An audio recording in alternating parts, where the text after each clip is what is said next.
আগের ভিডিওতে তোমাদের সকলকে বলেছিলাম আমাদের পাড়ায় কিন্তু হয়েছে রামনবমীর পুজো। তো রামনবমীর পুজো উপলক্ষে রাত্রিবেলা কিন্তু হয়েছিল রাবণ বধের দৃশ্য, সেটাই তোমাদের সকলের সঙ্গে শেয়ার করা বাকি ছিল। আজকে সেই ভিডিওটাই তোমাদের সকলের সঙ্গে শেয়ার করে নিচ্ছি।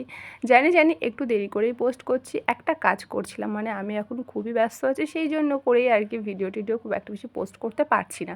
আর কী কাজ যে সেটাও তোমাদের সকলের সঙ্গে পরে শেয়ার করে নেব। আর সেগুলো দেখার জন্য তো অবশ্যই করে আমার চ্যানেল সাবস্ক্রাইব করতে হবে। যারা যারা এখনও সাবস্ক্রাইব করো না তারা কিন্তু অবশ্যই করে আমার চ্যানেল সাবস্ক্রাইব করে দিও। এই যে দেখো, আমরা কিন্তু এখানে সবাই প্রদীপ জ্বালাচ্ছিলাম। এখানে কিন্তু 1008টা প্রদীপ ছিল।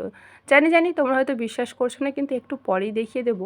এই যে দেখো, দেখতে পাচ্ছ কত প্রদীপ আছে। আর এখানে কিন্তু প্রচুর মানুষের ভিড় ছিল, প্রচুর মানুষের ভিড়। প্রত্যেকটা মানুষ কিন্তু কম করে অন্তত একটা করে প্রদীপ জ্বেলেছিল। আর এই যে দেখো রাবণ, এটা কিন্তু একটু পরেই পোড়ানো হবে। আর এই রাবণের মধ্যে ছিল কিন্তু অনেক বাজি।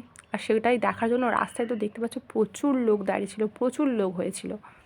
একটু পরেই তোমরা দেখতে পাবে, তার আগে আমি একটু ভিডিও করে নিয়েছিলাম। তারপরেই দেখো রাবণের পিছন থেকেই কিন্তু আগুন জ্বেলে দেওয়া হয়েছে। সবসময় মানুষ পিছন থেকেই বাঁশটা দেয়।